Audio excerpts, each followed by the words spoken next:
And thank you so much for staying with us right here on Amka Kenya. You are watching Amka Vibe Check. And like I mentioned right before the break, we are looking at your breakfast habits. Exactly what kind of, eater are you? Do you do heavy breakfast? Do you do a light breakfast? Or do you do no breakfast? That, during, the course of the morning, you will have your, breakfast stroke lunch happening somewhere there, So today in studio, of course, we have Betty Okere. She's been here before. She's a clinical dietitian. She is here to break it down for us. Exactly this kind of methods we have to take us through the day. Are they healthy? Do we imagine they are? Or are they just mythical for that matter? And Chef Manga is here with some, things that we know only well that work for us when it comes to breakfast. From guashe to, your kachumbari right there, to your eggs, joyo mayai paswapo na kachumbari katikati. Well, he's here to, of course, tell us, his takes on the very same aspects of breakfast for that matter. So, Betty, with that mentioned, thank you for being here once again. It's good to see you. Thank you. So, Betty, there's so many fads. Some of them are actually real and healthy, and others are no.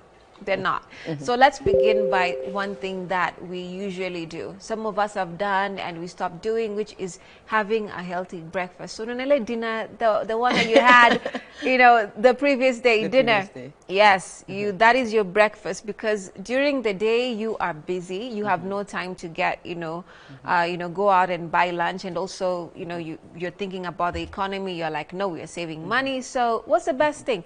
Let me eat my dinner for breakfast. What are your thoughts on that? Well, I think the fact that people are conscious about the need to have breakfast is the first important part. And hold on to that, as you're saying that, we need to, of course, tell our viewers what our question of the day is, so that they can also tell us, their perspectives on the same. So, this morning, in regards to, our kind of breakfast, like I mentioned, is it heavy, is it light, or do you do no breakfast for that matter? You have your intermittent fasting. We are asking you, in regards to that, of course, my director will be putting that question, on your screens in just a moment. We're asking you, what is your opinion about, the kind of breakfast that you'd like to take this particular morning? What is your opinion, on, the kinds of different breakfast? What works for you for that matter? Would love to know. And remember, our WhatsApp lines are on your screen, and rather they'll be put there once again. You'll be able to communicate with us, and our Facebook and, X handles are the same, and that is at K24 TV. Yes, Betty. Yeah, so the fact that people are conscious about the need to have breakfast is a very important thing and a positive aspect for that. But we also come down to what constitutes a breakfast. You rightly said that the people who prefer that what they ate yesterday for dinner is what they take for breakfast. If that works for you, well and good. Just make sure that what it is that you took for dinner is actually healthy, so that if you move it to the breakfast, it is still serving the same purpose of ensuring that you're living a healthy life. It has also been said, and it is a saying that is very common in the health field, especially the nutrition field, that you eat like a king in the morning for your breakfast, like a queen during the lunch, and like a pauper, or queen during the lunch or princess, and then like a pauper in the night. Maybe it is also just a way of ensuring that we have something memorable to help us understand how to portion and balance our foods throughout the day. Right. So why should breakfast be eaten like a king? It is not in the quantity per se of what you're eating in the morning, but in the mix of the nutrients. So the energy requirement will be higher in the morning so that it pushes you through the day. Because look at it this way, you want to fuel your body. If you have a car and you want to fuel it from Nairobi to Kisumu, you will not use the same amount of fuel that would take you from, let's say, the CBD to Ngong. You'll have to use more. So that's the same thing for breakfast. We want a nutrient-dense breakfast earlier on, so that you have sufficient energy to take you throughout the day. In terms of what then constitutes that breakfast, you can say, let me have a whole grain, something that has got fiber. it will supply you your carbohydrates, but slowly, so that you do not have a sugar spike, so that you do not crash way too early into the day. Then it will also have a protein, a source of a protein. Try to make sure that protein is healthy and not ultra processed. So you can use something like, if you had meat for dinner, you can still bring it to breakfast and have it as part of that. And then try and have a fiber, a source of fiber, because it will also supply you the required vitamins, but also help you with digestion, so that you're not bloated the whole morning into lunch, and also so that you're able to get the vitamins and the minerals that you need. Not that the other foods do not supply that, they do, but the vegetables also play an important role. Right. And someone will ask, what if I don't want to eat the dinner that I had yesterday for the morning? Then still, you can go with what is conventional. There is a myth out there that people say, if I am eating bread, then that is very unhealthy, you know, just go and do the ngwashi. If you eat bread, but you eat the right amount, the right quantity, then there's nothing wrong with it. And what kind of bread? Because also the contention is it white bread? Is it brown bread? What kind of bread are we speaking about? So the issue here is not the color. Because if it's color, somebody can just take the white bread and color it. Yeah. But we also have whole grain bread, you know. It has got more fiber, it is made from whole wheat. Probably sometimes other people even add the nuts and seeds to just try and make it as healthy as it can. So let's say, for example, you've woken up in the morning and you're a man, you decide, I'll eat 3 slices of bread. The practice in most of our homes is bread and tea, and everybody runs out. So what happens? By the time you're coming from, let's say you live in Kiserian, nothing against anybody who lives in Kiserian, by the time you get to the CBD, by the time you get to the CBD, that traveling and that traffic, chances are you're hungry. So when 10 o'clock comes, you're the one who will be running for mandazi, which is not healthy. So what can you do to that bread to try and make sure it is healthy? I can take my 3 slices of bread. I'm not saying that is ideal for everybody, but it depends. I can take my 3 slices of bread, spread some peanut butter on it, so I'll get the good fats from the nuts and a bit of protein from the peanut butter, so that will keep me, you know, held up for a while. I can take my tomatoes in the house, slice them up, lay them inside the bread, and that makes a very good sandwich. Okay, and that's easy to find because every home definitely has got some tomatoes. Or I can take my boiled egg, also cut it up, add to the tomatoes, add to my bread with my peanut butter or even margarine or butter, make a sandwich out of it. And then that I can now eat with my tea. All right. But let's take a look now at the kind of dinners that people now transition into the morning. Now, we're looking at aspects of they don't want to incorporate anything new when it comes to the breakfast. They just want to have it as it is. So we're looking at ugali, asubui, maybe with your manago, whatever it is that you take, or beef or whatnot. Others will go into githeri. Others go into rice or something, just whatever the array of dinner is. But you find some people or some studies saying that it can make you feel a bit slammed down because you just woke up. So the whole essence is for you not to feel hungry or you to get energy during the day. But you find some people feeling a bit slower before they get their momentum because they're so full. And maybe you have to be at work really early. So you do not have time to take it later. You'll wake up, maybe at 7 or 6:30, you are taking your breakfast. So what do you think about those ideologies that have been there? We've seen them passed down, man. And about the way you respond and your thinking processes, whether you're slower or faster, you just lax, you know. It's sometimes people respond to what trauma or what they're used to seeing, and then we think that is real.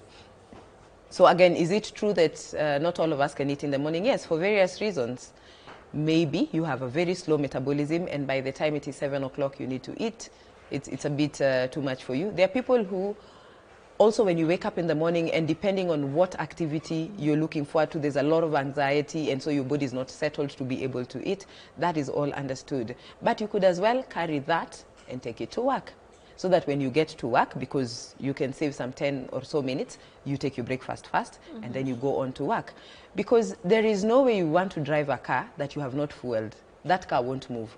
So always just think about your body as that car that needs to move. If it starts moving without the engine oil or it starts moving without the fuel, it can only go so far before it crashes.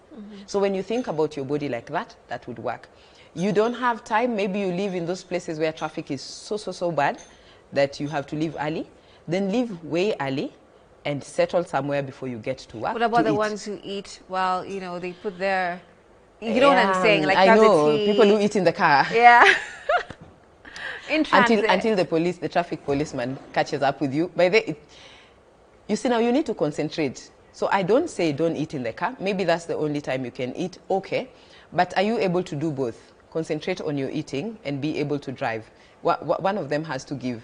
Usually, probably you're eating too fast, not chewing your food, and then you end up with tummy issues. Or you're eating and then you forget you're on the road and everybody's there hooting at you. So just what works for you, but I don't think I want to advocate for people to eat in the car, unless it is something that, you know, somebody else is holding for you and you're able to eat it, but that wouldn't be the ideal. Probably just park, you know, pull over for a few minutes, 10 or so minutes, take your breakfast and continue. I see. You asked something about what if my dinner was githeri and I needed that for breakfast. Still works. Maybe you had githeri and cabbage for dinner. Just ensure that your dinner was not so much that when you wake up in the morning, you're still sluggish because your digestion was not complete. Right. So if your dinner was less, let's say you only had half a cup of githeri in the night with half a cup or 3/4 cup of your vegetables and maybe some avocado, you can still transfer that to the morning. But now in the morning, you increase that amount maybe to a cup of the githeri, same cup of the vegetables and some avocado, and it pushes you all the way to lunchtime. If that works for you, remember, every time you have the discussion about food, it should be individualized. These are just numbers that I'm giving from the top of my head, but what you might eat and what I might eat and what Chef Manga might eat will be so different, because all of us have different activities in the day. All of us have got what we are allergic to and we can't eat, and all of us have preferences. So somebody else decides. I know some communities where githeri is not even dinner. Yeah, it's breakfast. Yes. Legit, yes. Yes, and there are other communities where they can't eat githeri for breakfast. Why? Because of the upbringing, what they are used to. So again, it is what works. What about children? By the way, there are children who will be taken to school without breakfast. Right. So what happens? Their brains have not had enough supply of glucose. And so when they get to class, they're really struggling because now the really brain is hungry. forced to use cortisol and they're always under stress. You find somebody not being able to do math, not being able to do science in that early morning. Why? Because their brain is not fed sufficiently to help them be able to do that work. So what can you do with children? We have cereals. You can go for the fortified cereals and then you mix it up with the milk, depending on what milk they take, or yogurt, and then throw in some fruits so that it makes it tastier. Yeah. But do not wake up a child and give them sweetened beverages, or you wake up a child and you're giving them juice. They will take it, they will feel nice, but when they go to school, they will not crash. be able to function Yes, in the way they they will need crash to. very fast. All right. Yes. And just to remind our viewers of the question of the day, we are asking you this morning, it's all about breakfast. It's all about how your routine is, rather. Is breakfast your non-negotiable morning fuel, or do you thrive on a different start to your day? Is breakfast your non-negotiable morning fuel, or do you thrive on a different start to your day? Would love to know how you begin your day. Remember, our WhatsApp lines are right there on your screens, and our handles on X and Facebook are the same, and that is at K24TV. Is breakfast your non-negotiable morning fuel, or do you thrive on a different start to your day? Betty, one of the key things here is some people would prefer having no breakfast at all. We mentioned the last time you hear about the different types of diets, and intermittent fasting is a big thing we have right now. You'll find some people will just get on maybe with tea, start their morning, you know, quote unquote breakfast at midday, and then maybe stop there maybe at 3 again, just not in the normal times you expect with breakfast, lunch and dinner. Is that also recommended, or do you really have to understand who you are? Because what you've also mentioned with the dinners is understand yourself. And once you do, it's easier to say, okay, I'm eating this way, as opposed to having a blanket statement on we are all the same. So kula githeri pia kula githeri pa kwa tu sawa asubuhi. Yeah. So again, when I think about intermittent fasting, I don't want to say that breakfast must be eaten at a certain time. But it depends with what time are you going to work. Right. That dictates what time your breakfast will be. Because think about the shift workers. Their breakfast might not be your 6 o'clock. Or even you come here early, so your breakfast might not be 7 o'clock. Yeah. A child who goes to school and probably is picked by the bus at 5:30, I wonder what they do. At least mine are not picked at that time. Yeah. So that also dictates what will happen. You spoke about intermittent fasting, and it is a trend right now. Do we have studies that support it? Yes, we have studies that support either time-restricted or calorie-restricted diets for weight loss especially. Yeah. And that is what intermittent fasting is. But here's the tragedy. Most of those who are doing intermittent fasting are depending on Google blog spots to do it. Right. So there is no professional who is following you up to ensure that are you having the right quantity and amount and distribution of nutrients. Because it is one thing to reduce the amount of food you're consuming. Definitely you will lose weight. I do not disagree with that. But as you're losing weight, which weight are you losing? Now, okay, I'm going to move away just a bit, tiny Yes. bit away from, the breakfast aspect. Yes. There are very many methods Yes. that have come that affect totally your consumption of food or anyone's consumption of food when they're on it. Like from, Ozempic is now here in Kenya, people are taking it and it's affecting them in different ways. You do know that you have to throw up, you have to, like maybe your stomach runs for a while. We also have the tea trends, particular teas and the like. So your method, your body is not taking in food in the natural way. So you will miss breakfast, so you'll eat one meal per day. So also speak about how that reshapes, your whole metabolism in your body. Thank you for mentioning it. And maybe not Ozempic as a brand. It is a medication that we call semaglutide. Right? So that's the chemical name. So it's a semaglutide. And we're using it, one, to improve metabolism, and two, to curb the appetite of this person. And in essence, essentially, they end up losing the weight. But everybody is picking this medication from anywhere. From somebody who just put it in a suitcase, traveled with it, it has not maintained the cold chain, from dosages not being regulated. Remember when this medication was introduced, it was a medication for blood sugar control for patients with diabetes. And then as a side effect, people were losing weight. So more studies were conducted on the same medication, the molecule, to see how it is that it was affecting weight. And once that was clear, the FDA, the American US FDA, approved it for weight loss medication. So it is good. However, you must know who fits the profile for the semaglutide use. It's not everybody who fits it. Remember, one of the side effects is the gastrointestinal disturbance. So the nausea, the feeling of fullness. Some people even end up throwing up after food. And it might slow down your appetite so much that you're not able to eat as much food as your body requires. And in that essence, you might end up doing what? Not having the nutrients that you need. So you can suffer micronutrient deficiency. And then people are just using it without care for anything. Yeah. And what we are seeing now, you will lose weight, but you can also lose your muscle.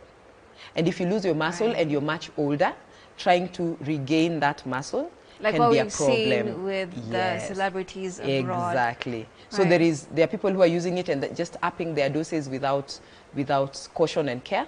And then there are people who are using it for way too long and not caring about what else might happen to them. Then you talked about the teas. I think they're called slimming teas. Yes, slimming teas, yes.